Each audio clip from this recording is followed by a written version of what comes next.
Is-Segretarju Parlamentari għad-Dialogu Soċjali Andy Ellul ħabbar li leave speċjali għal ġenituri li jkollhom l-ittrabi tagħhom fl-MPICU it-taqsima tal-kura intensiva ta' tfal se jingħata mhux biss lilhom iżda wkoll lis-sieħeb jew lis-sieħba. Il-leave se jingħata wkoll lil koppji tal-istess sess.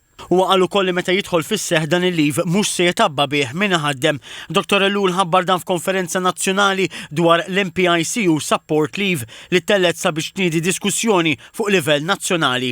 Spjega li dan il-leave se jkun ta' spalla għal dawk il-ġenituri li t-trabi tagħhom ikunu qed jieħdu kura intensiva. Huwa rimarka li Malta se tkun l-ewwel pajjiż fl-Ewropa li jdaħħal dan ix-xorta ta' leave. Jekk irridu nitkellmu fuq work-life balance, dan huwa l-mod li rridu naħdmu.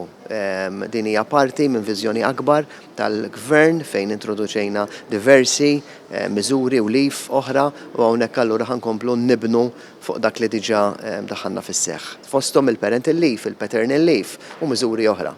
Ma' TVM News, Dr. Ellul fakkar ukoll fil-miscarriage leave u l-pjan soċjali għall-familja li fih il-Gvern qed jintrabat li jsaħħaħ dejjem aktar miżuri għal bilanċ bejn il-ħajja u x-xogħol.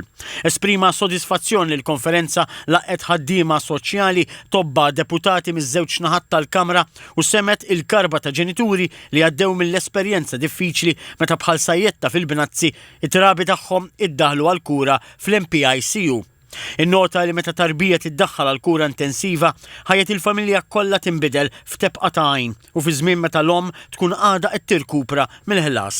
Li l-istress emozjonali innota wkoll ir-realtà ta' problema finanzjarja għax bosta ġenituri kollhom jieqfu mix-xogħol biex joqogħdu ma' wliedhom l-isptar. Refera l-studji li juru li l-irkupru ta' trabi ikun aktar maġġel meta l-ġenituri jkunu ma' wliedhom f'dawn il-mumenti mill-aktar delikati. Waqt il-konferenza tkellmu diversi persuni li għaddew minn esperjenza simili, fosthom id-deputat Romilda Zarb li tkellmet dwar kemm huwa qiebes mument bħal dan għall-ġenituri.